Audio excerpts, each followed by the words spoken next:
ഇന്ന് കാണിക്കാൻ പോകുന്നത് ഒരു റെഡിമെയ്ഡ് കുർത്തിയിൽ ചെയ്യാൻ പറ്റിയ വളരെ സിമ്പിളായിട്ടുള്ളൊരു എംബ്രോയ്ഡറി ആണ്.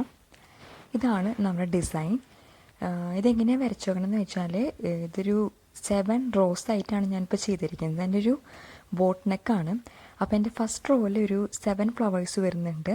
പിന്നെ സെക്കൻഡ് റോ തൊട്ട് ചെയ്യുന്നതെന്ന് വെച്ചാൽ 2 ഫ്ലവേഴ്സിൻ്റെ മിഡിലായിട്ട് ഓരോരോ ഫ്ലവേഴ്സാണ് വരുന്നത്. അപ്പോൾ ഫസ്റ്റ് റോയിൽ 7, സെക്കൻഡ് 6, 5, 4, 3, 2, 1 ആ ഓർഡറിലാണ് താഴോട്ട് പോകുന്നത്.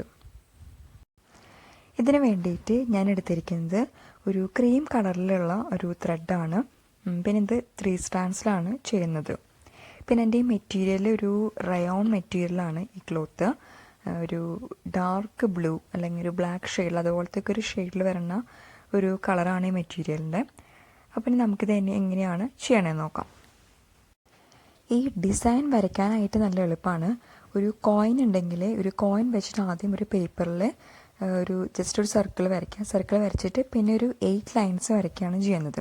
അപ്പോൾ കോയിൻ വെച്ച് വരയ്ക്കുകയാണെങ്കിൽ കറക്റ്റ് സർക്കിൾ ഷേപ്പിൽ കിട്ടും.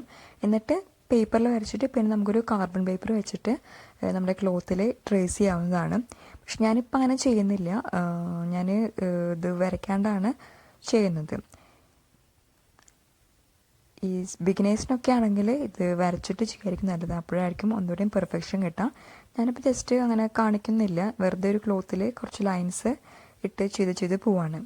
അപ്പോൾ ആദ്യം നമുക്ക് ഇതുപോലെ ഒരു 8 ലൈൻസ് ഒന്ന് തുന്നിയെടുക്കാം. എല്ലാ ലൈൻസും സെയിം ലെങ്ത് ആയിരിക്കണം. അപ്പോൾ സർക്കിൾ നേരത്തെ വരയ്ക്കുകയാണെങ്കിൽ എല്ലാം സെയിം ലെങ്ത് ആയിട്ട് കിട്ടും. അപ്പോൾ ഇതേപോലെ നമുക്കൊരു 8 ലൈൻസ് ആദ്യം ചെയ്യാം.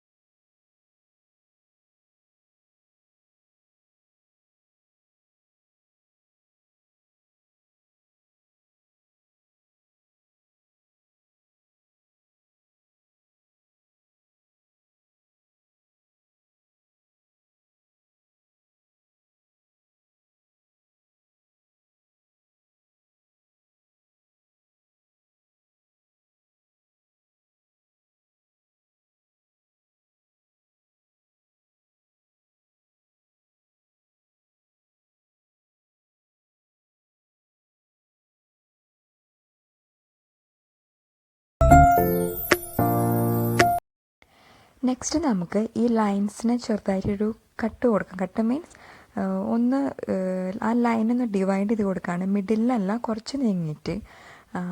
അത് കാണുമ്പോൾ മനസ്സിലാവും എങ്ങനെയാണെന്ന്.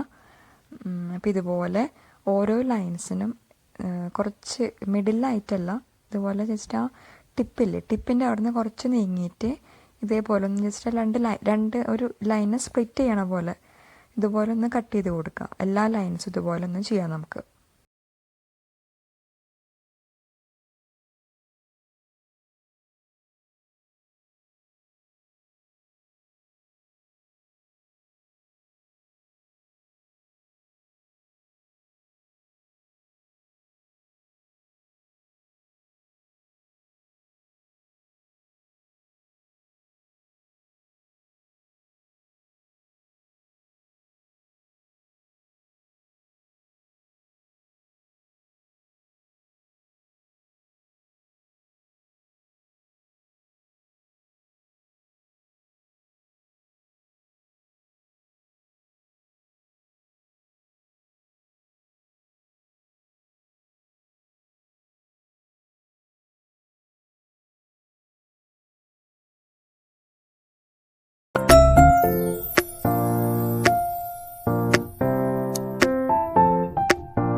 ഇനി നെക്സ്റ്റ് നമുക്ക് നമ്മുടെ ഈ ത്രെഡ് ഇതിൻ്റെ ഉള്ളിൽ കൂടെ, നമ്മുടെ ഈ ലൈൻസിൻ്റെ ഉള്ളിൽ കൂടെ ഇങ്ങനെ ഇടയിലൂടെ എടുത്തിട്ട് ഒരു റൗണ്ട് ഷേപ്പ് പോലെ ആക്കാം.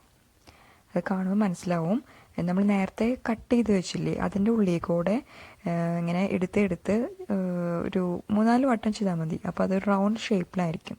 ഈ റൗണ്ട് എത്രത്തോളം വലുത് വേണോ അങ്ങനെയാണെങ്കിൽ ഒരു 4-5 വട്ടം ചെയ്യേണ്ടി വരും. വലിയ റൗണ്ട്സ് വേണമെങ്കിൽ അതല്ല, കുഞ്ഞ് റൗണ്ട്സ് ആണെങ്കിൽ ഒരു 2-3 വട്ടമൊക്കെ ചെയ്താൽ മതി. ഞാനിപ്പോൾ ഒരു 4 വട്ടമൊക്കെ ചെയ്യുന്നുണ്ട്. കുറച്ച് വലിയ റൗണ്ടാണ്, കണ്ടില്ലേ? ഇതേപോലെ ചുറ്റി ഒരു 3-4 വട്ടം ചുറ്റി കഴിയുമ്പോൾ അതൊരു റൗണ്ട് ഷേപ്പ് ആവും. ഇങ്ങനെ നമുക്ക് എല്ലാ ലൈൻസിലും ചെയ്യാം.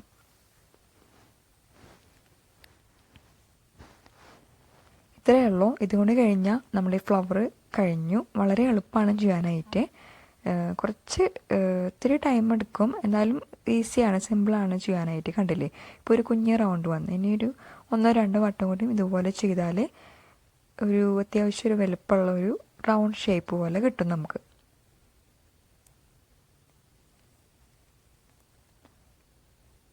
ഇപ്പം ഞാൻ ഇവിടെ വെച്ച് നിർത്താണ്. എന്നിട്ട് ജസ്റ്റ് ഒന്ന് താഴത്തോട്ട് കുത്തിയാൽ മതി.